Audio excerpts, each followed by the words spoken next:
ሰላም ተናስተልን ተመልካቾቻችን እንደምንዋላችሁ እንደምናመሻችሁ ከአንከር ሚዲያ ዝግጅት ክፍል ያክብሮ ሰላምታችን እናቀርባለን። የአሜሪካው ምክትል የውጭ ጉዳይ ሚኒስትር ከግብጽ በኋላ ወደ ኢትዮጵያ አቅንተዋል። በኢትዮጵያም ከአብይ አህመድና ከሌሎች የብልጽግና ባለስልጣናት ጋር መነጋገራቸው ተሰምቷል። የምክትል ውጭ ጉዳይ ሚኒስትሩ የጉዞ ዓላማ ከአባይ ግድብ ድርድር ጋር በተያያዘ ፕሬዝዳንት ትራምፕ በቅርቡ ይፋ ያደረጉትን የአደራዳሪነት ሚና ወይም ፍላጎታቸውን በተመለከተ በዛ ዙሪያ ለመነጋገር እንደሆነ ነው የመረጃ ምንጮች የሚገልጹት። አብይ አህመድ እስካሁን የፕሬዝዳንት ትራምፕን ጥሪ ለመቀበልም ሆነ ለመግፋት ስለመቻሉ የገለጸበት ምላሽ የለም።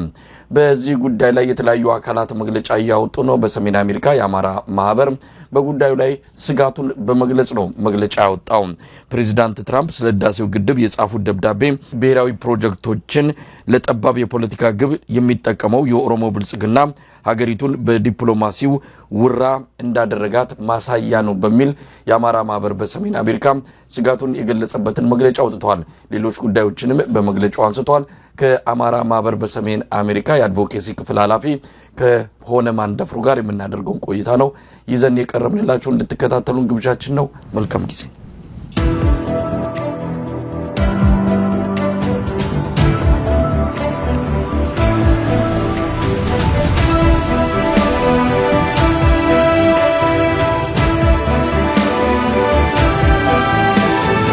ተናስተልን ሆነ ተናስተልን መሳይ እንዴት ሰነበትክ?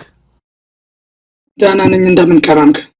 እንግዲህ መግለጫችሁን መነሻ ብናደርግም ግን የተለያዩ ጉዳዮችን ወቅታዊ ሁኔታዎችን እንዲሁ እንደ ድርጅታችሁም ወይም እንደ አንድ የአማራ መብቶች ተሟጋች እንደሆነ ግለሰብም ምላሽ ልሰጠን አስተያየት ልሰጠን ትችላለህ።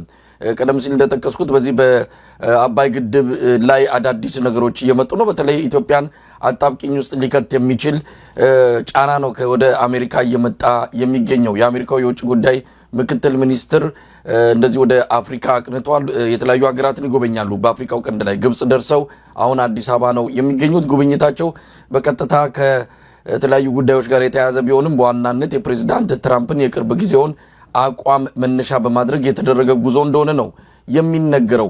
የብልጽግና ሚዲያዎች ለአየር ኃይሉ ዝግጅት ከአሜሪካ እንደመጡ አድርገው የአሜሪካውን ከፍተኛ ዲፕሎማት እየገለጹ ነው የሚገኙት። ለማንኛውም ምን ተነጋገሩ? ምንድነው መሰረታዊ ጉዳይ ያለውን እስካሁን የወጣ መረጃ የለም። በእናንተ በኩል ግን ስጋት እንዳላችሁ ነው የገለጻችሁት። ምንድነው ስጋታችሁ? ከዚህ አንጻር ሆነ በመግለጫው መግቢያ አንተም እንዳነበብከው አይ ቲንክ የኛ መግለጫ በግልጽም እንዳስቀመጠው የህዳሴው ግድብ በተመለከተ ፕሬዚዳንት ዶናልድ ትራምፕ ተደጋጋሚ ንግግሮችን አድርገዋል። ደብዳቤም ጽፈዋል ለግብፁ ፕሬዚዳንት አልሲሲ። በእነዚህ በደብዳቤውም ባደረጓቸው ንግግሮች በተደጋጋሚ የሚሏቸው እውነት ያልሆኑ ጉዳዮች አሉ። አንድ ከነዚህ መካከል ግድቡ በአሜሪካ ገንዘብ ነው የተሰራው የሚል ነገር ሲናገሩ ሰምተናል። እንግዲህ ምንም እንኳ በወቅቱ የግድቡን ፋይናንስ ፕሮጀክት ተከታትሎት የነበረው የኢህአዴግ መንግስት ቢሆንም በህዝብ ደረጃ የሚታወቅ የአሜሪካ አስተዋጽኦ የለም። ከዛም አልፎ ኢትዮጵያኖች በሙሉ ከሌላ ወገን ብድር ድጋፍ እንዳናገኝ ግብጽ ስላደረገች የምትችሉትን ሁሉ አዋጡ ተብሎ ከዲያስፖራ እስከ ሀገር ቤት ሁላችንም ከደሞዛችን እናቶች ከመቀነታቸው የቀነሱ በሰጡበት ሁኔታ ነው። እንግዲህ ግድቡ ብዙ ስህተቶች ተፈጽመው ብዙ ሙስናም ተዘርፎ ሆኖም ግን በኢትዮጵያኖች ሀብት እንደተገነባ ነው የምናውቀው። ነገር ግን ፕሬዚዳንት ዶናልድ ትራምፕ በተደጋጋሚ ከአሜሪካ ድጋፍ እንደተሰራ ሲገልጹ ሰምተናል። ወደ ዝርዝሩ ትመጣለን። ለዚህ ምን ማረጋገጫ አላችሁ? አብይ አህመድ በተደጋጋሚ አንድ ወቅት ላይ ተናገረውም አለ የእናንተ የኢትዮጵያ ህዝብ ያዋጣው ኢምንት ነው የሚል ነገር አንስቷል። እንግዲህ መንግስት የሚባለው አካል ከየት አምጥቶ ነው ታዲያ ያንን ግድብ የሰራው? ህዝብ ካላዋጣ በብድር ካልተገኘ እንደሚባለው መንግስት አቅም ኖሮት ያንን ፕሮጀክት ለማስፈጸም የሚችል አይደለም። መንግስት ማለት ህዝብ ነውና አብይ አህመድ ጥቆማ ሰጥቷል። በእርግጥ ፕሬዝዳንት ትራምፕ የተናገሩት እውነት ነው ለማለት አይደለም። ታዲያ አብይ ፍንጭ ከሰጠ ፕሬዝዳንቱ የተናገሩትን እንደው እንድንመለከተውና እንድንጠራጠር ቢያደርግ ተገቢ አይደለም? አይ ቲንክ የእኛም መግለጫ አንዱ እየጠየቀ ያለው የህዝብ ፕሮጀክት ነው። ህዝብ ትክክለኛው መረጃ ማወቅ መብት አለው። በአንድም ሆነ በሌላ መንገድ እንደዚህ አይነት ፕሮጀክቶች ላይ ከፍተኛ የሆነ አስተዋጽኦ በተለያየ ሁኔታ ህዝቡ አድርጓል። እንደዚህ ጋም ደግሞ የማወቅ መብት አለን። ስለዚህ ያገዛዙ ዝምታ መምረጡና ምንም አይነት መልስ አለመስጠቱም ከዛም ባለፈ ደግሞ በተደጋጋሚ እንደዚህ አይነት ንግግሮች ሲደረጉ ዝም ማለቱ የሚያሳየው አንደኛ የመረጃ ፍላጎት የመረጃ መስጠት ኃላፊነቱን እንዳይወጣ አድርጎታል። ሁለተኛ ምን ታስቦ ነው የሚለውንም እንድናሰላ አድርጎናል። በእኛ በኩል የአብይ አህመድ የሚመራው አገዛዝ ሁሉንም ነገር ለስልጣኑ ማራዘሚያ ሊጠቀምበት እንደምንችል እናምናለን። በዚህ ሂደት የህዳሴ ግድቡም በዚህ መንገድ ጥቅም ላይ ሊሆን እንደሚችል እናምናለን።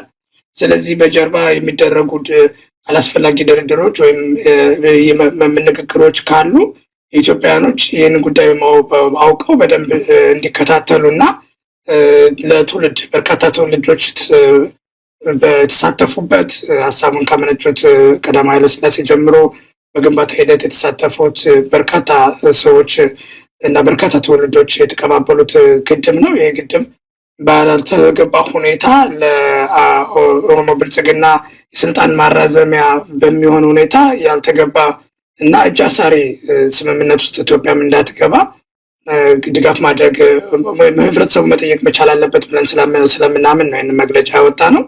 ይህንን ደግሞ እንድንል ያስገደደን ቅድምም እንዳነሳሁት በተደጋጋሚ በእኛ እይታ በምናውቀው እንግዲህ በእኛ ብቻ ሳይሆን ህዝብን በሚያውቀው ደረጃ ውሸት ነው የሚባሉ ንግግሮችን ፕሬዚዳንቱ ሲናገሩ እንኳን መልስ አለመስጠቱ አገዛዙ ምናልባትም ከጀርባ የተጀመሩ ሴራዎች የሚደረጉ ከህዝብ ተደብቀው የሚደረጉ ንግግሮችና ግድቡን በአንድም ሆነ በሌላ መንገድ ለራሱ የስልጣን ማራዘሚያ ለመጠቀም ሙከራዎች ሊኖሩ እንደሚችሉ የሚያሳይ ነው። ያ ደግሞ በአንድ በኩል ከዚህ በፊት ኢትዮጵያ በተለያዩ መሪዎች ግድብ ናይልን በተመለከተ ለብዙ ትውልዶች ነፃነቷን አሳልፋ ላለመስጠት ምንም አይነት አስገዳጅ የሆነ ውል ላለመፈረም በርካታ መሪዎች ውሳኔ ወስነው ያንንም ኤክሰርሳይዝ አድርገው አሁን የኢትዮጵያ እንደፈለገች የናይልን ወንዝ ውሃ እንድትጠቀም የሚያስችል ነፃነት አስጠብቀው ቀጥለዋል።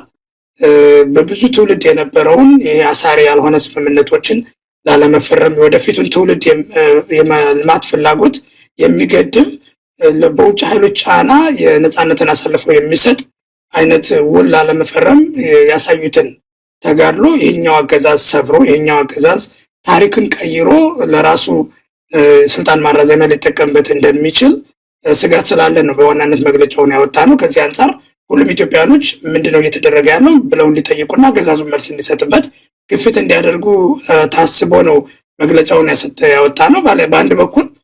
በሌላ በኩል ግን ፕሬዚዳንት ትራምፕ ይህንን ማለታቸው ሌሎችም ግብፅም ከተለመደው ኢትዮጵያ የምትገድበውን ውሃ መጠን ትወስን ከማለት አልፋ አሁን አንተም እንደምታውቀው በቅርቡ ባወጡት መግለጫ ግድቡ መገንባት አልነበረበትም፣ ለግድቡን ስለገነባች ኢትዮጵያ ካሳ ልትከፍለኝ ይገባል ወደሚል ትርክት አሳድገውታል ፍላጎታቸውን ዲማንዳቸውን። እና ይህ የሚያሳየው አገሪቷ በዲፕሎማሲ ምን ያክል ወራ እንደሆነች በጣም እንደወደቀች እና ከዚህ በፊት አስጠብቃ የነበረች ያቆየቻቸውን የዲፕሎማሲ ድሎች ማስጠበቅ እንዳልተቻለ ከዛም አልፎ አንድ ባንድ ከጎረቤት ሀገሮች ጋር ያላት ግንኙነት እየሻከረ ሄዶ በሁሉም በኩል ለጥቃት የተጋለጠች በውስጥም የሶቨርኒቲ ነፃነት የሌላት የተለያዩ ኃይሎች ተከፋፍለው የሚያስተዳድሯት የዲፕሎማሲ ሚናዋ በቀጠናውም በአፍሪካም ደረጃ የወደቀ እንድትሆን አድርጓታል። ለዚህ ምክንያት ደግሞ የአገዛዝ የብሔር እንጂ የብሔራዊ ፍላጎት የለውም። ለአንድ ብሔር ያደላ ለዛ የሚሰራ አደረጃጀት በመሆኑ ብሔራዊ ፍላጎቶችን ብሔራዊ አጀንዳዎችን ለዚህ ዓላማ ስለሚጠቀምባቸው በዚህ ምክንያት አገሪቱ በዲፕሎማሲም ህዝብንም በሞቢላይዝ አድርጎ ብሔራዊ ጥቅሞችን ከመስጠበቅ አንጻር ከፍተኛ ውድቀት ውስጥ መግባቷን ያሳያል። መግለጫችን የሚለው ይህንን ነው መሳይ ሆነ መግለጫችሁ ላይ እንግዲህ ስጋታችሁን የገለጻችሁበት ምናልባት ምን ሊከሰት ይችላል የሚለውን በተመለከተ ነው። አንዳንድ ወገኖች አሁን ቀደም ሲል ካነሳው በተጨማሪ ግብፅ አንዴ ግድቡ ተሰርቷል ከካሳው ባለፈ ደግሞ እንደ ፕሬዚዳንት ትራምፕም በሐሳባቸው የሚገኘው አንዱ አማራጭ ግድቡን በጋራ ያስተዳድሩ የሚልም እንዳለበት ነው የምንሰማው። ለማንኛውም ምንድነው የናንተ በትክክል ለጠባብ የጎሳ ፍላጎቱ ለዛ ጥቅም ይሄንን ድርድር ሊያደርገው ወይም ደግሞ ሊጠቀሙ ይችላል ስትሉ ምንድነው ስጋታችሁ በትክክል ይሄን ሊገደረግ ይችላል ይሄን ሊያደርግ ይችላል ብላችሁ የምትሰጉት ነገር አለ?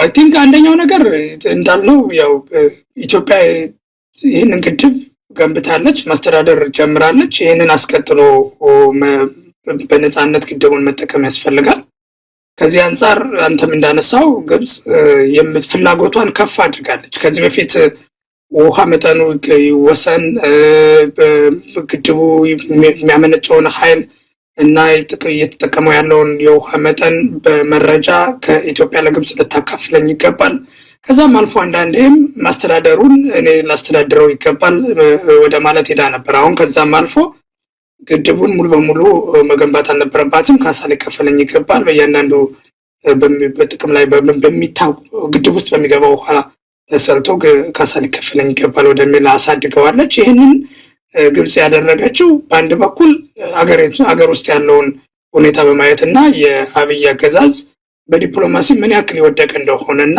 ምንም አይነት አገራትን አስተባብሮ ግብጽን በዲፕሎማሲ ቻሌንጅ ሊያደርጋት እንደማይችል ተገንዝባለች አንዱ ፍላጎታቸውን ከፍ ያደረጉት ያገዛዙን ውድቀት ተገንዝበው ነው ግን ከዛም ባለፈ እንደምናውቀው ከዚህ በፊትም እንዳየነው የትራምፕ አስተዳደር ለግብጽ ፕሬዝዳንት አልሲሲ በተለይም ትራምፕ በግለሰብ ደረጃ ለአልሲሲ ቅርብ ወዳጁ ነው ከዚህ ጋር ታይዞ አሜሪካ በትራምፕ አስተዳደር ስር ባለችበት ወቅት በአሁኑ ወቅት ግብጽ ከማክሲመም ዲማንዷን አቅርባ በዚህ ወቅት የግድቡን በተመለከተ ለአንዴና ለመጨረሻ ቋሚ መፍትሄ ማበጀት አለብን በሚል ከፍተኛ እንቅስቃሴ እያደረጉ ነው እንደምታውቀው አልሲሲ ትራምፕን በዳቮስ ኢኮኖሚክ ፎረም ስዊዘርላንድ ሲያገኘው ያነሳው አጀንዳ የግድቡ ብቻ ነበር በዋናነት በዋሽንግተን ዲሲ በርካታ ሎቢንግ ፈርሞችን ቀጥረው ሎቢ እያደረጉ እንደሆነ እናውቃለን እና ግብጽ ከጊዜ ጋር ሩጫ ላይ ነው ያለችው በእነሱ ትንተና የትራምፕ አስተዳደር የተሻለ ለግብጽ የተሻለ እይታ አለው በተጨባጭም ደግሞ ለአልሲሲም ትራምፕ ጥሩ እይታ ስላለው ትራምፕ ስልጣን ላይ ያለ የኢትዮጵያ ውስጥ ሌላ ግድብ እንዳይገነባ አሳሪ የሆነው ካሳ እንዲከፈላቸው ከዛም ባለፈ ደግሞ የግዳሴውን ግድብ ማኔጅመንት በተመለከተ ሙሉ በሙሉ አስገዳጅ የሆነው ውል ማስፈረም አለብን በሚል እንቅስቃሴ እያደረጉ ነው ከዚህ ጋር ታይዞ የብልጽግና መንግስት አገሪቷን የሚያስተዳድርበት መንገድ በሙሉ ከብሔር መነጽር ከጎሳ መነጽር ስለሚተነተነው እነዚህን ፍላጎቶችን አሟልቶ ከአሜሪካ መንግስትና ከትራምፕ አስተዳደር ጋር በስልጣን ላይ ለመቆየት ድጋፍ እንዲያደርጉለት በምትኩ ደግሞ በግድቡ ጋር በተገናኘ በግል የፕሬዝዳንት ትራምፕን ፍላጎት ከዛም በተዘዋዋሪ የግብጽን ፍላጎት ተቀብሎ አሳሪ ውሎችን ሊፈርም ይችላል የሚል ስጋት አለን ይሄንን በግልጽ ማስቀመጥ ያስፈልጋል ከዛ ባለፈ ግን ደግሞ ፍላጎት ባይኖረው እንኳን በተጨባጭ አገሪቷን ከፋፍሎ ለአንድ ብሔር ኤሊቶች ፈንጫ ስላደረጋት ኢትዮጵያኖች በሙሉ በጋራ ሞቢላይዝ ሆነው ምላሽ የሚሰጡበት አሰራር እና ብሔራዊ አንድነትን ባለመኖሩ ምክንያት አላስፈላጊ አሳሪ ውሎች ሊፈረሙ የሚችሉባቸው እድሎች ሊኖሩ ይችላሉ እና በተጨባጭ ስጋቶች አሉን ይሄ ስጋት ደግሞ በጣም እውነተኛ የመሆን እድሉ ከፍተኛ የሆነ ነው አንተ እንደምታውቀው አሁን ፕሬዝዳንት ትራምፕ በየትኛውም አካባቢ ምንም አይነት የምፈልገውን የማድረግ መብት አለኝ የሚል መንፈስና በሚል ዲተርሚኔሽን እየተንቀሳቀሱ ነው እና ከዚህ ጋር ተያይዞ የህዳሴ ግድቡን አጀንዳ በተደጋጋሚ የሚይዙት ከሆነ በአንድም ሆነ በሌላ መንገድ አገዛዙ ኬቭ አድርጎ እጅ ሰጥቶ ለስልጣን ማራዘሚያ በሚል አሳሪ ውል ሊፈርም ይችላል የሚል ትንተና ነው ያለን ያንን ማስተጋባት አስበን ያወጣነው መግለጫውን ተመሳሳይ ሆነ እንግዲህ በመግለጫችሁ ላይ አንድ የጠቀሳችሁትን እንደው አንቀጽ ላንሳውና ምናልባት ማብራሪያ የሚያስፈልገው ይመስለኛል ለዚሁ ፕሮጀክት ሲባል ለግል ጥቅማቸው የአማራን ትግል ለገዢ ገበያ መታያነት ከተጠቀሙ በኋላ አላማውን የከዱ ግለሰቦች የግድቡን አጀንዳ የአማራን ጥያቄዎች መሰረት የለሽ በማስመሰል በአማራ ህዝብ ላይ የሚደረገውን የዘር ማጥፋት ዘመቻ ለማስቀጠያነት ሊጠቀሙበት እየሰሩ ይገኛሉ የሚል ነገር አንስታችኋል። ምን ማለት ነው? እንግዲህ ከዚህ አንተም እንደምታውቀው አንዱ የአስተዳደር አማራን ህዝብ ትግል ለመከፋፈል የሚጠቀምበት አጀንዳ በአማራ ትግል ያሳደጋቸው አማራ ትግል ስም የሰጣቸው የአማራ ትግል ማንነት የሰጣቸው እውቅናም የሰጣቸው ነገር ግን በእውቅናቸውን ካገኙ በኋላ ራሳቸውን በሂሳብ ሽጠው ለአገዛዙ አፈቀላጤ ሆነው የሚያገለግሉ የተለያዩ ወገኖች አሉ። እነዚህ ወገኖች በአንድም ሆነ በሌላ መንገድ በዚህ ሰዓት ጦር ለህልውና ትግል እየተደረገ ለሁሉና የአማራን ህዝብ ህልውና ለማስቀጠል የሚደረገውን ትግል ወቅታዊ ያልሆነ ተቀባይነት የሌለው እና በአንድም ሆነ በሌላ መንገድ ሊቆም የሚገባ በምትኩ ደግሞ ይሄ አገዛዙ እያደረገ ያለውን ሙከራ በአንድ በኩል በዚህ በወደብ ፕሮጀክት በሌላ በኩልም ደግሞ የሚያነሷቸው የተለያዩ ብሔራዊ የሚባሉ በእነሱ እይታ ብሔራዊ የሚባሉ ነገር ግን የአንድ ብሔር ፍላጎት የሆኑ ፕሮጀክቶችን በማንሳት ህዝባችን በዚህ ዙሪያ ሞቢላይዝ ማድረግ እንዳለበት እና ነገር ግን ከህልውና ትግሉ ይልቅ እዚህ ላይ ማተኮር እንዳለበት ለመስበክ ሙከራ ሲያደርጉ አይተናል። ይህንንም የፖለቲካ ማንነታቸው አድርገው ራሳቸውን ሞራሊ ልዕልና ያላቸው ከአንድ ተወሰነ ህዝብ በላይ የሀገር የሚቆረቆሩ አድርገው ራሳቸውን እንደ አዲስ ሪብራንድ ለማድረግ ሲሞክሩ አይተናል። አብይም ይህንን እነዚህን ሰዎች በአንድ በኩል ትግሉን ለመከፋፈል በሌላ በኩል ደግሞ በተጨባጭ የሚያደርገውን የአንድን ብሔር የበላይነት እና የአንድን ብሔር ፍላጎት መሰረት አድርገው የሚተገብራቸውን ውሳኔዎች የመልታይ ብሔር የብዙ ብሔሮች ፍላጎቶች እንደሆኑ አድርጎ ለማሳየት እንደ ምሳሌነት እንደ ባነር አድርጎ ፊት ለፊት በየቴሌቪዥኑ በየማህበራዊ ሚዲያውም ሲጠቀምባቸው እናያለን እና እነዚህ ሰዎች በአንድ በኩል ምንም አይነት ብሔራዊ ፍላጎት ወይም አጀንዳ ፍላጎት ኑሯቸው ሳይሆን ያው በሂሳብ ዝውውሩ የገቡበት የብልጽግና ቤት ለሰጣቸው ሚና የተጫወቱ እንደሆነ ይህንንም ጉዳይ የሚያስተጋቡት በራሳቸው አሳስቧቸው ሳይሆን የተሰጣቸውን የህዝብ ግንኙነት ኃላፊነትና የምስለንነት ሚናቸውን ለመወጣት የሚያደርጉት ሙከራ እንደሆነ ነው የምንገነዘበው። ያንን ለመግለጽ አስበን ነው ይህንን ያልነው። መሳይ እንግዲህ ሆነ እስካሁን ምላሽ አልሰጠም አብይ አህመድ። እንደምንሰማው ከሆነ በውስጥ ለውስጥ ፍላጎቱን የፕሬዝዳንት ትራምፕን አደራዳሪነት ወይም ሸምጋይነት እንደተቀበለ የኝም አሁን ወደ አዲስ አበባ ያመሩት የውጭ ጉዳይ ምክትል ሚኒስትር የተባሉትም ሰው በዚህ ጉዳይ ላይ ቀጣይ አቅጣጫዎችን ቀጣይ ስራዎች ምን ሊሆኑ እንደሚችሉ ለመነጋገር እንደሆነ ነው የሰማነው። አብይ አህመድ ከኢትዮጵያ ህዝብ ጀርባ ነው አሁን ነገሮችን ማድረግ የፈለገው። እንዳልከው ብዙ ኢትዮጵያን ጥቅም አሳልፈው ሊሰጡ የሚችሉ ውሳኔዎችን አሳሪ የሆኑ ውሎችን ሊፈራረም የሚችልበት እድል ሰፊ እንደሆነ ነው የሚነገረው። ከዚህ በፊትም አድርጎታል። ለህዝብ የተነገረ ነገር የለም። ግድቡ በራሱ በዚህ አቅሙ አልነበረም። በዲዛይኑ በመነሻ ዲዛይኑ ሊሰራ የታቀደው በውስጥ ለውስጥ በተስማማው ስምምነት ነው የግድቡ አቅም በከፍተኛ ደረጃ ወርዶ የተርባይን ቁጥር አንሶ እንዲሰራ የተደረገው። ለማንኛውም አሁንም ምናልባትም ለክፍለ ዘመናት የሚዘልቅ አሳሪ ውል መግባቱ አይቀርም የሚል ስጋት አለ። ለምንድነው ዝምታን የመረጠው? በዚህ ጉዳይ ላይስ ኢትዮጵያውያን ለአገዛዙ እንደፈለገ እንግዲህ የተባበሩት አረብ ኤሚሬት ቅጥረኛ ሆኖ የኢትዮጵያን ጥቅሞች አሳልፎ መስጠት ብቻ ሳይሆን አሁን እንደሚነገረው ከሆነ አየር መንገዱን በከፍተኛ ደረጃ ዓለም አቀፍ አደጋ ውስጥ ገብቷል። ለተባበሩት አረብ ኤሚሬትስ የጦር መሳሪያ በማጓጓዝ ለኢትዮጵያውያን የሚሰራ መንግስት እንዳልሆነ ይታወቃል። ይህን ሰው ተማምነን ብዙ ብሔራዊ ጥቅሞቻችን እንዲያንን ነገሮችን አሳልፈን እንዴት እንሰጣለን? መረባረብ አይገባም ወይ? ሆነ እውነት ነው መሳይ። አይ ቲንክ አንዱ በባህሪው እንደው በባህሪው በግለሰቡን አብይ አህመድን ብናይ ሁሉም ነገር ለሱ ፐርፎርማንስ ነው።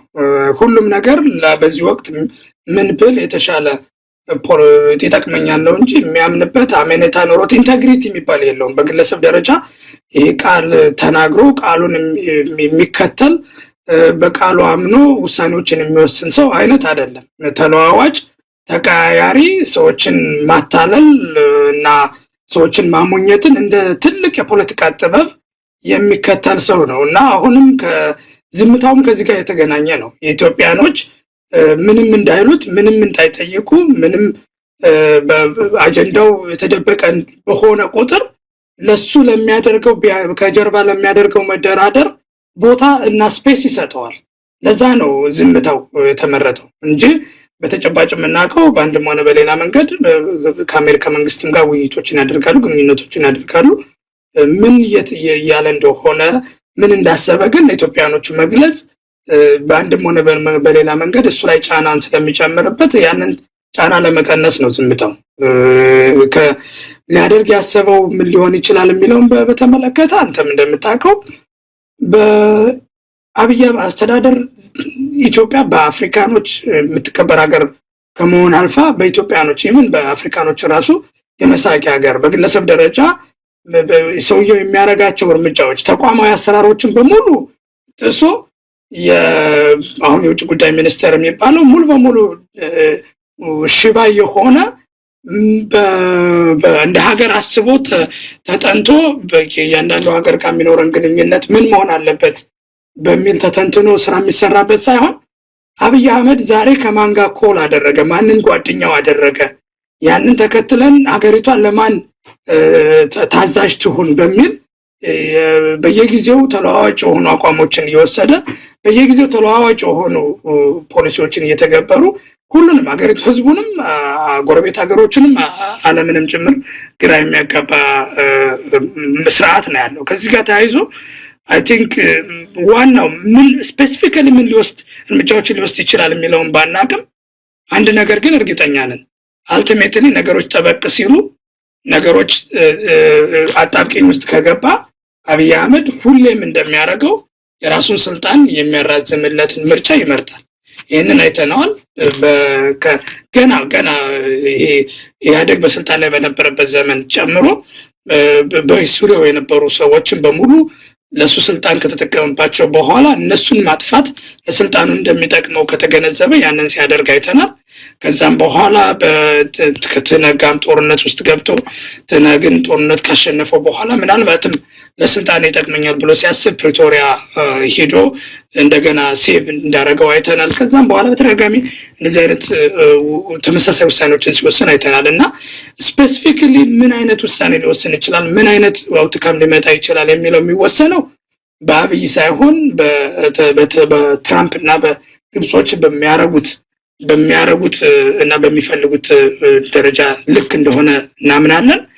ነገር ግን ያንን አውትካም መሰረት አድርጎ በሀገሪቷ ብሔራዊ ጥቅምና በራሱ ስልጣን መካከል አጣብቂኝ ከመጣ የራሱን ስልጣን ለማጣበቅ ለማስቀጠል የሀገሪቷን ብሔራዊ ጥቅም አሳልፎ የሚሰጥ ውሳኔ እንደሚወስን ምንም ጥርጥር የለውም። አሁን ዝምታውም ያንን ውሳኔ ለመስያሱን የሚያስችል የፖለቲካ ኤንቫይሮንመንት ለመፍጠር የሚደረግ ሙከራ ነው።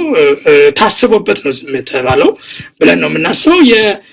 የአሜሪካ የውጭ ጉዳይ ምክትል ሚኒስትሩ ጉዞ በአንድ በኩል የቆየ ለረጅም ጊዜ የቆየ ነው፣ ታስቦበት የቆየ ነው። ጉዞውም ሙሉ በሙሉ ከህዳሴ ግድብ ጋር የተገናኘ ላይሆን እንደሚችል ነው የምናምነው እኛ። ነገር ግን በቀጥታ ከብሔራዊ አየር መንገዱ ጋር ከኢትዮጵያ አየር መንገድ ጋር በቀጥታ ይገናኛል። የትራምፕ አስተዳደር ወደ ስልጣን ከመጣ ጊዜ ጀምሮ ኢትዮጵያን በሚመለከት የሚከተላቸው ፖሊሲዎች በሙሉ የኢኮኖሚ ፍላጎቶቻቸውን ያስቀደሙ መሆናቸውን በተደጋጋሚ እኛም በቀጥታ ባደረግናቸው ስብሰባዎች ተነግሮናል። ከነዚህ የኢኮኖሚ ፍላጎቶቻቸው ውስጥ አንዱ የአየር መንገዱ አሁን እየገነባው ያለውን አየር ማረፊያ ጋር በተገናኘ ከሌሎች ሀገራት ሳይሆን ከአሜሪካ ብድር እንዲወስድ ፍላጎት አላቸው። ከዚህ ጋር ተያይዞ ውይይቶችም እንዳሉ እናውቃለን። አየር መንገዱ ተጨማሪ አውሮፕላኖችን ከቦይንግ እንዲያዝም እንዲያደርጉ እናውቃለን። በቀጥታም ምናልባትም ባደረጉት ንግግርም ላይ አይተ ከሆነ ይህንን አስታውሰው አየር መንገዱ በአሜሪካኖች ድጋፍ የተቋቋመ እንደነበር ሲያነሱ አይተናል። ከዚህ ጋር ተያይዞ በቀጥታ አየር መንገዱ በተለይ የአሜሪካ ብድር የአሜሪካ ፍላጎቶችን ባስጠበቀ ሁኔታ ግንባታዎችን እንዲያደርግ አጽኖ ለመስጠት ታስቦ የተዘጋጀ ጉዞ ነበረ። ነገር ግን በመሀል ያው ፕሬዚዳንት ትራምፕ በባህሪያቸው አንዳንድ አጀንዳዎችን በመሀል አመተው መንግስታዊ አስተዳደራቸው እንዲያስፈጽም ስለሚያደርጉ ከዚህ ጋር ተያይዞ ምናልባት ትሪፑ ጉዞው ቀድሞ የታሰበ ቢሆንም አሁን እየተደረገ ያለው ፕሬዚዳንት ትራምፕ ደብዳቤውን ከጻፉት በኋላ ስለሆነ በዚህ ትሪፕም የደብዳቤው ጉዳይና የግብጽ ፍላጎቶችም አጀንዳ እንደሚሆኑ ግን ምንም ጥርጥር የለውም። ሆነ እንግዲህ በደብዳቤያችሁ ማጠቃለያ ላይ ጥሪም አድርጋችኋል። ይሄ ነገር ሊቀለበስ የሚችለው አሁን ባለው አገዛዝ ማዕቀፍ ውስጥ አይደለም። ተጠያቂነትን ሌሎች ነገሮችን ማስፈን የማይችል ለተጠያቂነትም ዝግጁ ያልሆነ የሀገር ጥቅምን አሳልፎ መስጠትን እንደ ቀላል እርምጃ ውሳኔ የሚመለከት አገዛዝ ስለሆነ ያለው በዚህ አገዛዝ ስር የኢትዮጵያ ጥቅም ይጠበቃል። ይሄኛውም ነገር ምላሽ ያገኛል ብላችሁ እንደማትጠብቁ የሆነ ጥሪም ያደረጋችሁት ጉዳይ አለ። እስቲ ምን ይደረግ ታዲያ? ማን ምን ያድርግ? ይሄ ነገር የኢትዮጵያን ጥቅም በሚጎዳ መልኩ እንዳይከናወን ምን መደረግ አለበት? በአጭር ጊዜ ሁሉም ኢትዮጵያውያኖች ጉዳዩን በንቃት በመከታተል አስተዳደር የአብይ አገዛዝ ሀገሪቷን ብሔራዊ ጥቅም የሚጎዳ ውል እንዳይፈርም ጫና ማድረግ መቻል አለባቸው። ይህንን ጉዳይ በጽኖት በመከታተል ጥያቄዎችን በመጠየቅ እና አስፈላጊው ምላሽ እንዲሰጥ በማድረግ ጫና ማድረግ መቻል አለባቸው አብይ አገዛዝ ላይ። ይሄ በአጭር ጊዜ ነው። በረጅም ጊዜ ግን የአብይ አስተዳደር ስልጣን ላይ እስካለ ድረስ አገሪቷ የብሔራዊ ጥቅሞቿ አይተገበሩም ሳይሆን ባይጠበቁም ሳይሆን ብሔራዊ ጥቅሞቿ አርቲኩሌት ተደርገው ራሱ መንግስታዊ ስርዓት መንግስት እንደ ስርዓት ይዟቸው አጀንዳ አድርጓቸው ይንቀሳቀሳል ብለን አናምንም። ስለዚህ ብሔራዊ ጥቅምን ማስከበር የሚፈልግ ሁሉም ኢትዮጵያዊ በሙሉ የአብይ አስተዳደር እስከ ስልጣን ተነስቶ ሁሉንም ያቀፈ ሁሉንም ብሔራዊ ፍላጎት ብሔረሰቦች እና ህዝቦች ፍላጎት የሚያምን እነሱን ህዝቦች ፍላጎት መሻትን አጀንዳ አድርጎ የሚንቀሳቀስ ሁሉን አቀፍ መንግስታዊ መዋቅር አገሪቷ ውስጥ እንዲተከል መስራት መቻል አለባቸው።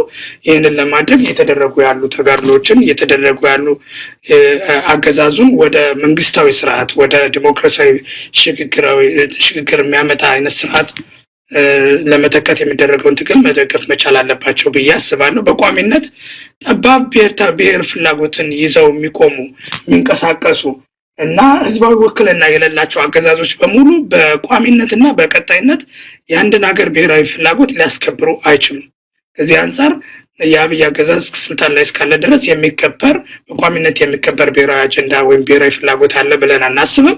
ስለዚህ ሰስተነብል የሆነ መፍትሄ ወይም ቀጣይነት ያለው መፍትሄ የሚያስፈልገው ማምጣት የሚቻለው ሀገሪቷ ውስጥ ሁሉንም ህዝብ በኩል የሚያስተናግድ የሁሉንም ህዝቦች ፍላጎት እና መሻት እንደ አጀንዳ አድርጎ የሚንቀሳቀስና ዲሞክራሲያዊ የሆነ ስርዓተ መንግስት መትከል ነው። ያንን ለማድረግ የሚደረጉ ትግሎችን መደገፍ መቻል አለባቸው ብለን ነው የምናስበው። በአማራ ህዝብ ሁኔታ ደግሞ አሁን አማራ ህዝብ በርካታ ድርብርብ ጥያቄዎች ነው ያሉት። የልማት የዲሞክራሲ ጥያቄዎች አሉ። ከዛም በከፋ ግን አገራዊ ብሔራዊ እንደ ህዝብ የመቀጠል ህልውናችን አደጋ ውስጥ ገብቷል። ስለዚህ ያንን ለማስመለስ አደጋውን ለመቀልበስ የሚደረጉ ትግሎች አሉ። ከዚህ ጋር ተያይዞ አሁን በተለይ መሬት ላይ ያሉት ኃይሎች በተናጠል የሚያደርጓቸውን ትግሎች በአንድ ብሔራዊ ንቅናቄ ስር አስተሳስረው ድርጅት አዋልደው እንቅስቃሴ ጀምረዋል። ስለዚህ ይህንን መደገፍ አማራጭ የሌለው ጉዳይ ነው። ይህንን ትግል በአንድ ድርጅት ጥላ ስር እንዲሆን ማድረግ ከተቻለ ይህንን ውጤታማ እንዲሆን ማድረግ ላይ በማተኮር ውጤታማነቱን የምንለካው ደግሞ ለህዝብ ያለብንን የህልውና ስጋት መቀልበስ ሲቻል ነው። ነገር ግን ደግሞ ከሌሎች ኢትዮጵያኖችም ጋር ተባብረን ቅድም ያልኩትን ለሁሉም የሚመች ስርዓተ መንግስት መትከል ሲቻል ነው እና ያንን ለማድረግ የሚደረገውን ትግል መደገፍ ላይ እንዲያተኩር ሁሉም ኢትዮጵያኖችም በተለይ አማራን ህዝብ ጥሪ አቅርበናል በመግለጫው መሳይ። እንግዲህ በዛው ይህንን አስመልክታችሁ በመጨረሻ ያቀረባችሁት ጥሪ ነው የአማራ ትግል ወደ አንድ ውህድ ፓርቲ መሰብሰቡ የበለጠ ወደ አንድ ውህድ ንቅናቄ መሰብሰቡ የበለጠ ትግሉን ያጠናክረዋል፣ ወደ ድልም ያቃርበዋል ብላችኋልና እስቲ በዚህ ዙሪያ እንደ ማህበር የያዛችሁት አቋም ካለም በግልም ይሄ አንድነቱ መምጣቱ የአማራ ህዝብ ወደ አንድ ቋት ውስጥ ገብቶ ትግሉን በአንድ ወታደራዊና ፖለቲካዊ አመራር ስር ለማድረግ መወሰኑ ምን ስሜት ሰጣችሁ? ምን ማለትስ ይቻላል? በዚህ ዙሪያ ማህበራችሁ ያለው አቋም ምንድን ነው? ይህን በተመለከተ እንግዲህ መሳኛ ማህበራችን ለረጅም ጊዜ አቋም ይዞ የአማራ ህዝብ ውጤታማ ሊሆን የሚችለው በአንድ ማዕከል በአንድ እዝ ሲመራ ነው። ከዚህ አንጻር አማራጭ የሌለው ጉዳይ ነው። ሁል በሚል በርካታ በተደጋጋሚ ጥሪ ስናቀርብ ነበር። መሬት ላይ ያሉ ወገኖች ይህን የተለያዩ አላስፈላጊ ልዩነቶችን አጥብበው በአንድ እዝ በአንድ ድርጅት እንዲታገሉ ጥሪ ስናቀርብ ነበረ። ስለዚህ የኛን ብቻ ሳይሆን የበርካታ ኢትዮጵያኖች ከኢትዮጵያኖችም አልፎ በቀጠናው ሰላም እንዲመጣ እና መረጋጋት እንዲመጣ ሚሹ ኃይሎች የውጭ ኃይሎችም በተደጋጋሚ የሚያቀርቡት የነበረውን ጥያቄ የመለሰ ውሳኔ ነው ብለን ነው የምንገመግመው። ውሳኔው በአገዛዙ ውስጥ ያሉ አገዛዙን የማይደግፉ ነገር ግን አማራጭ ኃይል ወጥ የሆነ አማራጭ አደረጃጀት ኃይል ባለመኖሩ ወቅትና ጊዜ እየጠበቁ የነበሩ ሰዎችንም ፍላጎት እና መሻት ጭምር መልስ የሰጠ ረጅም ጊዜ ህዝባችን በተደጋጋሚ ሲያነሳው የነበረው ጥያቄ መልስ የሰጠ ክስተት ነው። ከዚህ አንጻር አይ ቲንክ ትልቅ ዜና ነው ብለን ነው የምናየው እኛ። ከዚህ በኋላ ትግሉ በአንድ ቋት መመራት ስለጀመረ በአንድ አመራር መመራት ስለጀመረ በርካታ ፋይዳ ያላቸው ድሎች ይገኛሉ ብለን እናስባለን። በሚሊተሪው በተለያየ ቦታ ኮኦርዲኔትድ የሆነ እና ኃይልን ባሰባሰበው ሁኔታ ዘመቻዎች ይደረጋሉ ብለን እንጠብቃለን። በፖለቲካው ዘርፍም ከማንኛውም ኃይል ጋር ሊኖረን የአማራው ህዝብ እና የአማራ ትግል ሊኖረው የሚገባውን ግንኙነት በሴንትራላይዝድ በሆነ ሁኔታ መወሰንና መበየን የሚያስችል አሰራር ይኖራል ብለን እናስባለን። በዲፕሎማሲም በተለይ እኛ ዲፕሎማቲካሊ በተደጋጋሚ የተለያዩ አካላቶችን ስለምናገኝ በተደጋጋሚ የምንጠየቀው የነበረ ጥያቄ ነው። የፋኖ ኃይሎች በአንድ አደረጃጀት የሚሆኑት መቼ ነው? ለምንስ ነው የማይሆኑት? የሚለው በተደጋጋሚ ጥያቄ ሲቀርብ የነበረ ጉዳይ ነው። ከዚህ አንጻር አሁን ይሄ በአንድ መዋቅር ውስጥ መሆናቸው በዲፕሎማሲ በርካታ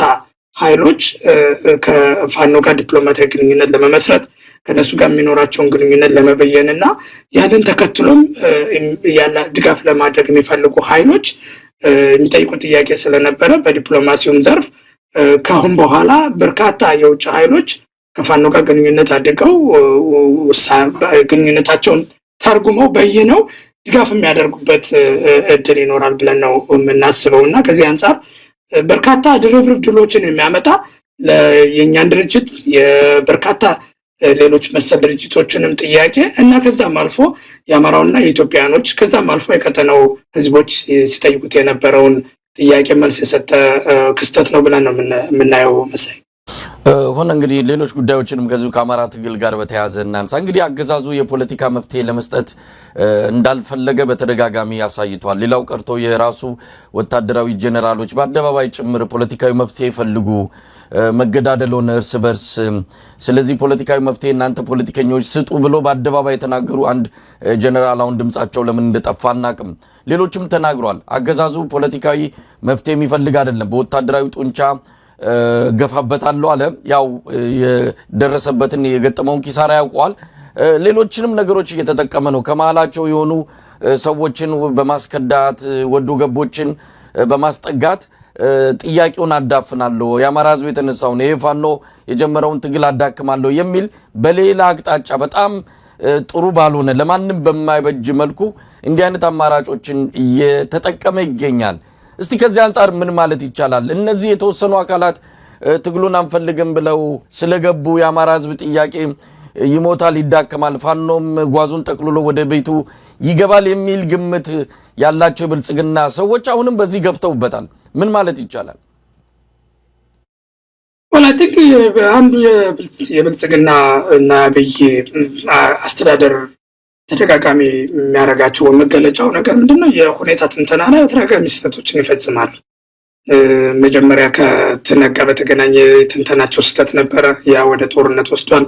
ከዛም በኋላ ፕሪቶሪያ ሄደው ሲፈርሙ የነበራቸው ግምገማ የተሳሳተ ነው። አሁንም ቢሆን ፋኖችንም የአማራ ክልል ጦርነት ቀጠና እንዲሆን የሚያደረገው በቀላሉ በአንተም እንደምታውቀው በመሳሪያ ብቻ ሳይሆን ሰውንም አስወልቀን እንመለሳለን በሳምንታት ውስጥ በሚል ግምገማ ነው የገቡት የነበረው እና ያ ነገር ግን እውነታው የሚያሳየው እንደውም አጣብቂኝ ውስጥ በመግባታቸው የማያምኑበትን አንዳንድ አጀንዳዎችን ራሳቸውን ለማዳን እየተጠቀሙበት እንደሆነ እና ለመጠቀም ሙከራ እያደረጉ እንደሆነ አይተናል እና ከዚህ ጋር ተያይዞ ሰሞኑንም የነበሩ አንዳንድ ትግሉን ክደው እጃቸውን የሰጡት ሰዎችን ክስተት ከሚገባው በላይ አሙቀው ሁሉም የፋኖ ትግል አልቆለታል የሚል አይነት ፕሮፓጋንዳ ውስጥ መግባታቸው በአንድ በኩል የማንኛውም ጦርነት ውስጥ ያለ ኃይል የሚያደርገው ፕሮፓጋንዳ ቢሆንም በሌላ በኩል ግን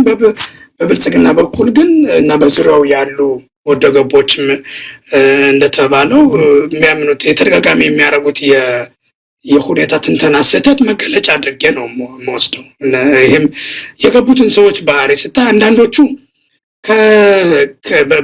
በነበረው በፋኖ እርስ በርስ ሽኩቻ ሬሌቫንስ ያገኙ እንጂ ትግል ውስጥ እዚህ ግባ የሚባል ሚና ያልነበራቸው የራሳቸው የሚያዙት እዚህ ግባ የሚባል ኃይል ያልነበራቸው ሰዎች ናቸው። እነዚህ ሰዎች ካራክተራቸውን ስታይ በተደጋጋሚ ሬሌቫንስ ፍለጋ አንድን ሞቅ ያለ ትግል እንደሚቀላቀሉ እና ያንን ትግል ማስቀጠል የሚፈልገውን መስዋዕትነት ላለመክፈል አመቺ አቋራጭ መንገድ ፍለጋ ሲማትኑ ብልጽግና መንገድ ላይ አግኝቷቸው የወሰዳቸው ሰዎች ናቸው።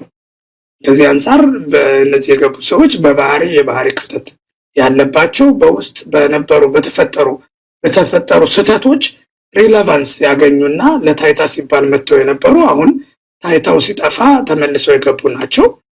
ከዛ ባለፈ ደግሞ በተለያየ መንገድ የባህሪ ክፍተት የነበረባቸው በትግሉም ጋር ያልነበሩ እዚህም እዛም ወንጀል በመፈጸም የተዳደሩ የነበሩ ሰዎች በአንድ በኩል ወንጀላቸውን ተረስቶላቸው በመንግስት ከለላ ስር ሌጂቲሜሲ እንዲያገኙ አስበው የገቡ ሰዎች ናቸው። ስለዚህ ከዚህ አንጻር እዚህ ግባ የሚባል ኃይል አይደለም የገባው። ነገር ግን የነበሩት ክስተቶች በፋኖም በኩል ሪፍሌክሽን እንደሚያስፈልግ እና ወይም ትምህርት መውሰድ መቻል እንዳለብን አመላካቾች ናቸው። በአንድ በኩል አይ ቲንክ ግለሰቦች በማንኛውም ትግል ውስጥ ግለሰቦች መጥፎ ባህሪ ሊኖራቸው ይችላል። ያንን መጥፎ ባህሪያቸውን አድርቆ ለትግል በሚመች መንገድ እንንቀሳቀሱ ማድረግ ድርጅታዊ አሰራርን ይጠይቃል። ወጥ የሆነ ቁጥጥር እና ዲሲፕሊን ይፈልጋል። ከዚህ አንጻር አሁን በተለይ ትግሉ በአንድ ቋት ውስጥ ከመግባቱ ጋር ተያይዞ ተዋጊው ኃይሉ በየጊዜው አመለካከቱ እየተፈተሸ ታድሶ የሚያስፈልገው ታድሶ እየተሰጠው ከወቅቱ የፖለቲካ አቅጣጫ ጋር የሚሰናሰን አመለካከት እና ተግባር እየፈጸመ እንዲሄድ ማድረግ አስፈላጊ መሆኑንና ኃይሎች ደግሞ በየጊዜው ግምገማ እየተደረገ አንዳንድ አካባቢዎችም የማያስፈልግ ግንኙነቶችም የሚያደርጉ ካሉ እነሱን ከአንድ ቦታ ወደ ሌላ ቦታ በማዘዋወር ኃይሉ ለትግሉ የተመቸ ቁመና አመለካከት ይዞ እንዲቀጥል ማድረግ ላይ ስራዎችን መስራት እንደሚያስፈልግና ከዛ አንጻር አሁን በተለይ አዲስ የተመሰረተው ድርጅት ፕራዮሪቲ አድርጎ መውሰድ እንዳለበት አመላካቾች ናቸው ብዬ ነው የማስበው። እና ትግል ሁሌም በግለሰቦች ላይ መንጠልጠል የለበትም። ግለሰቦች ሊሰበሩ ይችላሉ። የተሳሳተ አመለካከት ዲቨሎፕ ሊያደርጉ ይችላሉ። በጥቅም ሊተለሉ ይችላሉ።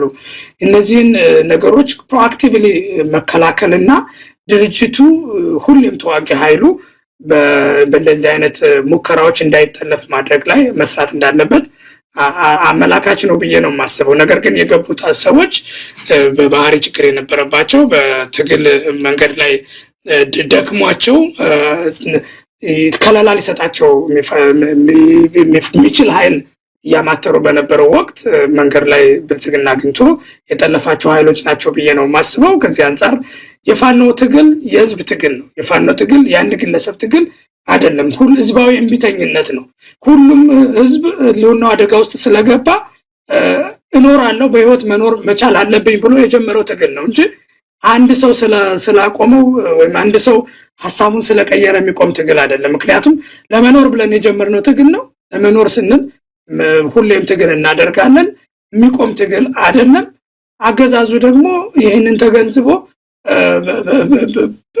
በአንድም ሆነ በሌላ መንገድ ሁሉንም ህዝብ ወደ መጨፍጨፍ አይነት የሚመስል አዝማሚያዎች ሲገባ እናያለን። ለዛ ነው ተዋጊዎችን ብቻ ሳይሆን ህዝቡን በሙሉ እየጨፈጨፈ ያለው ትግሉ የሁሉም ህዝብ ትግል ስለሆነና ህልውና አደጋ ውስጥ የገባውም እዚህ ፍሮንት ላይ ያለው መሳሪያ ያነገበው ብቻ ሳይሆን በየትኛውም ሁሉ የሚገኝ በየትኛውም ኢትዮጵያ ያለ አማራ ትግል ስለሆነ ነውና ከዚህ አንፃር የአማራ ትግል የሚቆም አይደለም።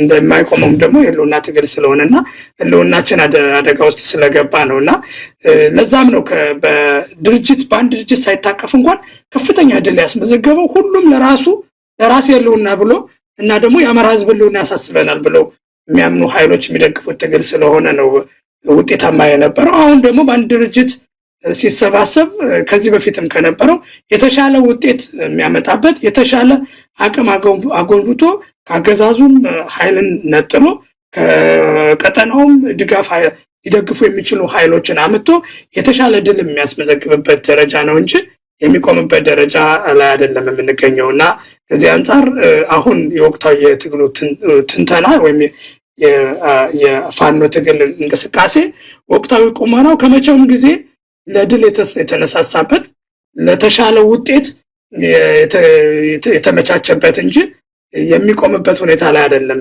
ያለው መሰለኝ። እንግዲህ ሆነ ያጠቃልልን እንሄዳለን። እንግዲህ እነሱ አንድ ሆነናል ብለዋል። እውነት ለመናገር አንድ ሆነዋል። በተለያየ መልኩም ከትግሉ ጋር ባለን የቀረበ ግንኙነት ይህንን ማረጋገጥ ችለናል። ይህ ሲባል ምንም ፈተና አይገጥምም፣ ሁሉ ነገር አልጋ ባልጋ ነው ማለት ባይሆንም ነገር ግን በፊት ከነበረው አንጻር አሁን አንድ መሆናቸው በትክክልም ውጤት ሊያመጣ በሚችል መስመር ላይ መቆሙን ማረጋገጥ ይቻላል። ስለዚህ እነሱ አንድ ሆነናል እናንተም አንድ ሁኑ ብለዋቸዋል። ውጪ ላላችሁ በተለያየ መልኩ ለምትንቀሳቀሱ የአማራ ማህበራት ከፋኖ ትግል ጋር በተያዘ የሚንቀሳቀሱ እንደዚሁ ስብስቦችን በተመለከተ እናንተ አንድ ሁኑ፣ በተበጣጠሰና በተበታተነ 30 40 ሆናችሁ የምታመጡት ነገር የለም። ወደ አንድ ስትመጡ በፋይናንስም በዲፕሎማሲም በብዙ መስክም የተጠናከረ እንቅስቃሴ ሊደረግ ይችላልና አደራ ብለዋቸዋል። እንደው እንደ አንድ በሰሜን አሜሪካ የአማራ ማህበር በሰሜን አሜሪካ አመራር አባል ይህንን ነገር እንዴት ነው የምታዩት? ወደ አንድ መሰብሰብ አለ። አዎ በእርግጥ መግለጫዎች እየወጡ ነው። አንድ እንሁን የሚል መነቃቃት ተፈጥሯል። ግን በተግባር መተርጎም አለበት። አንድ መሆን ይገባልና ከዚህ አንፃር የእናንተ ሚና ምን ሊሆን ይችላል? ምንስ መደረግ አለበት? አይ ቲንክ ወቅታዊ ጥያቄ ነው ብዬ ነው የማስበው። በአንድ በኩል ያው የዲያስፖራው አንድ አለመሆን ከአገር ቤት ከነበረው ትግል ጋር በቅርበት የተሳሰረ ነው። አንዳንዶቹ ነገሮች ያው በርቀት ብንቀመጥም ትግሉም ስለሚያስተሳሰር በመንፈስም የምንቀራቸው ብዙ አጀንዳዎችም የጋራ የሆኑ አጀንዳዎችም ስላሉ ከዲያስፖራው ላይ የነበረው የተወሰነ መከፋፈል አገር ቤት ከነበረው ጋር በቅርበት የተሳሰረ ነውና አገር ቤት ያሉት አንድ መሆናቸው በዲያስፖራውም በኩል የአንድነትን ከማምጣት አንፃር የሚፈጥረው መደላደል በጣም ከፍተኛ ነው። ከዚህ አንፃር የተሻሉ ነገሮችን በቅርቡ እናያለን ብዬ አምናለሁ። ነገር ግን አንድነት በዲያስፖራው ምንድነው የሚለውን በኬርፉሊ ማየት መቻል አለብን። የዲያስፖራው አንድነት ልክ አገር ቤት እንዳለው ሁሉም ኃይል ወደ አንድ ቋት ሆኖ በአንድ ድርጅት እንዲመሰረት እንዲመራ ወይም እንዲሰባሰብ ማድረግ ይለያል። የዲያስፖራ ትግል በራሱ በርካታ አክተሮችን ያስተሳስራል። በርካታ ዘርፎችም አሉት። ለምሳሌ አንተም እንደምታውቀው የዲያስፖራ ኮሚኒቲዎች ሎካል የሆኑ የራሳቸው ማህበረሰባዊ ድርጅቶች ሊኖራቸው ይገባል። እኔ የምኖርበት ከተማ የምኖርበት ያሉ የአማራ ተወላጆች በሙሉ የራሳቸውን ድርጅት መስርተው ሎካል የሚሰሯቸው ስራዎች ሊኖሩ ይችላሉ። ከዚህ ጋር ተያይዞ በምሳሌ የአማራ ማህበራቶች በየአካባቢው መኖራቸው የተለመደ በሁሉም ዲያስፖራ ኮሚኒቲም ያለ እና ደግሞ በሎካላይዝድ የሆኑ ጥያቄዎችን ፍላጎቶችን መልስ ለመስጠት ሲባል መቀጠል ያለበት ነው። በሌላ በኩል ደግሞ እነዚህ ድርጅቶች የሚሰሩት ስራና በየቀኑ የሚያከናውኑት ስራ የተለያየ በተወሰነ ደረጃ ባሪ ሊያደርግ ይችላል። የኮሚኒቲ ኦርጋናይዜሽኖች የኮሚኒቲውን ፍላጎት ምላሽ መስጠት ላይ ሊያተኩሩ ይችላሉ። ከዚህ ጋር ተያይዞ አንዳንድ እዚህ ሀገር በሚኖሩባቸው ሀገራት አውድ መሰረት በየቀኑ የሚሰሯቸው ስራዎች የተለያዩ ሊሆኑ ስለሚችሉ ሁሉም ድርጅቶች አንድ አይነት ስራዎችን ላይሰሩ ይችላሉ።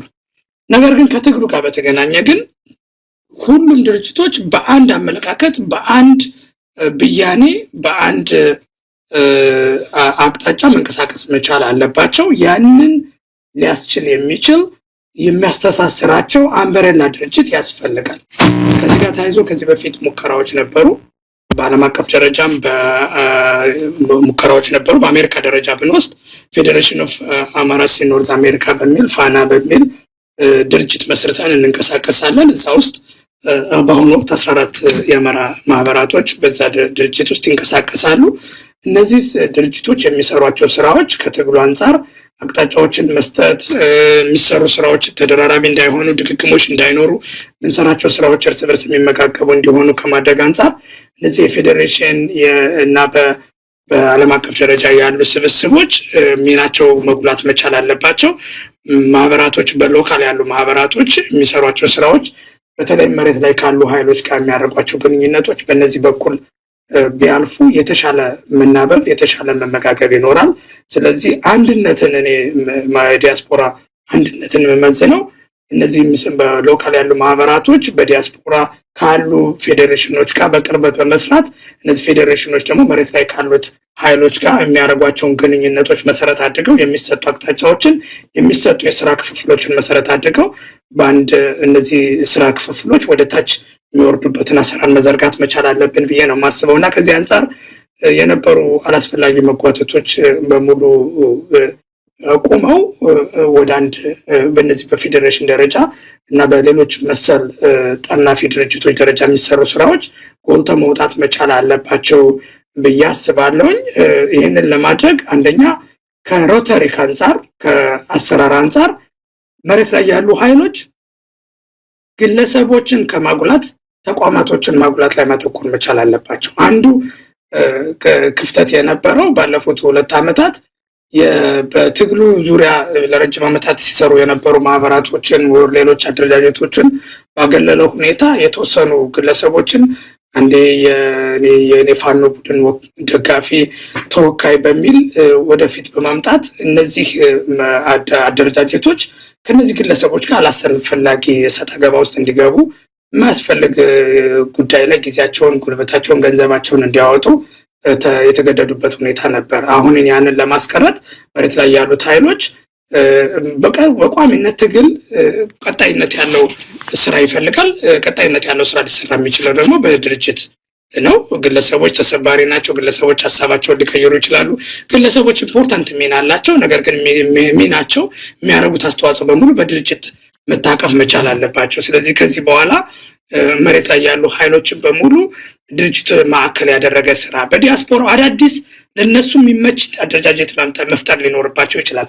አዳዲስ የራሳቸው ተወካይ የሆነ አደረጃጀት መፍጠር ሊኖርባቸው ይችላል። ነገር ግን ግለሰቦች ሳይሆን አደረጃጀትን መሰረት ያደረገ ስራ መስራት መቻል አለባቸው። አንድ ይሄንን ማድረግ በዲያስፖራው አንድነትን ለማምጣት አስፈላጊ ነው ብዬ አስባለሁ። ሁለተኛ በተለያዩ በዲያስፖራ ያሉ ድርጅቶች አይ ቲንክ በተደጋጋሚ ቁጥራቸውን እየጠቀሱ ሰዎች ከውጤታማነት አንጻር ክፍተት አለ የሚል ትችት ይቀርባል። ቁጥራቸው በራሱ ቅድም እንዳስረዳሁት ሎካል የሆኑ ማህበራቶች ሎካል የሆነ አደረጃጀት ስለሚያስፈልጋቸው ቁጥራቸው በራሱ ችግር ላይሆን ይችላል። ነገር ግን ውጤታማነታችን ቁጥራችንን የሚመዝን መሆን መቻል አለበት። እያንዳንዱ ማህበር ስራ ላይ ደሊቨር ማድረግ መቻል አለበት። ስራ ያተኮረ እንቅስቃሴ ማድረግ መቻል አለብን።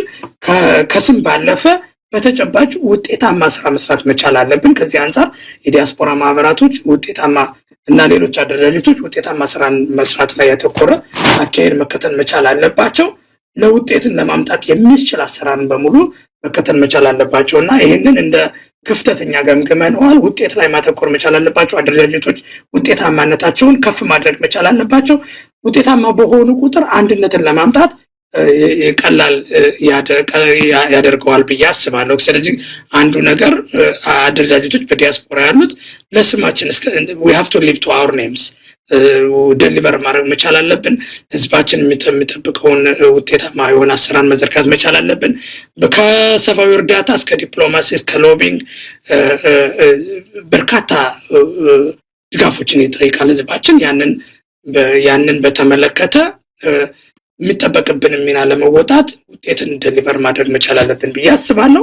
ነገር ግን አሁን ያለንበት ወቅት ሀገር ቤት ያሉት ወንድሞቻችን በአንድ አደረጃጀት ወጥተው አንድነትን እየሰበኩ አንድነትን እየኖሩ በመሆኑ በዲያስፖራውም ባለፉት 2 ዓመታት የተወሰኑ የነበሩትን ሽኩቻዎችን መንፈስ ለመቀየርና በተጨባጭ ከነበርንበት ወደ ተሻለ ደረጃ ለመሄድ አንድነት ኮንፈረንስ ማዘጋጀት ያስፈልጋል ብዬ አስባለሁ። ያለውን የወቅቱን ሞመንተም መጠቀም መቻል አለብን። ከዚህ አንፃር መግለጫዎች አንተም እንዳልከው እየወጡ ነው። እነዚህ መግለጫዎች ወደ ተጨባጭ ድርጊት ተቀይረው በአንድነቱ በተጨባጭ መጥቶ ይሄ በትልቅ ኮንፈረንስ መታወጅ መቻል አለበት ብዬ አስባለሁ። ከዚህ አንፃር በዲያስፖራ ያሉ ድርጅቶችን የሚመሩ አመራሮች በሙሉ ይህንን ጉዳይ የሀገር ቤት ወንድሞቻችንን ጥሪ ተቀብለው በዲያስፖራም በሀገር ቤት ያለው ህዝባችንን መሻት ተረድተው በንግግር በማድረግ እርስ በርስ በመደዋወል ስብሰባዎችን በማዘጋጀት አሁን ካለንበት ወደ አንድነቱን በአደባባይ አውጆ በጋራ ከመቼውም በተሻለ ስራ ለመስራት ወደምንችልበት ደረጃ ለመሸጋገር ንግግሮችን፣ ስብሰባዎችን፣ እቅዶችን አቅደው ተጨባጭ ውጤቶችን ማምጣት ብቻ ሳይሆን እሱን የሚያሳይ የሚያውጅ የአንድነት ኮንፈረንስን እንዲያደርጉ ጥሪ ያቀርባለሁ። በዚህ ሂደት የኛም ድርጅት የሚጠበቅበትን ሚና የሚወጣ ይሆናል። መሳይ በጣም አመሰግናለሁ። ሆነ ማንደፍሮ እንግዲህ በአባይ ጉዳይ ስጋታችሁን የገለጻችሁበትን መግለጫ መነሻ አድርገን እንደዚሁም ስለ አማራ ፋኖ ብሔራዊ ንቅናቄ ምስረታን በተመለከተ እንደ ድርጅትም እንደ ግለሰብም ያለን ስሜትና አቋም የገለጽክበትን የዛሬውን ዝግጅት በዚህ ነው የምናበቃው። ለነበረን ቆይታ በአንከር ታዳሚዎች ስም ከልብ አመሰግናለሁ።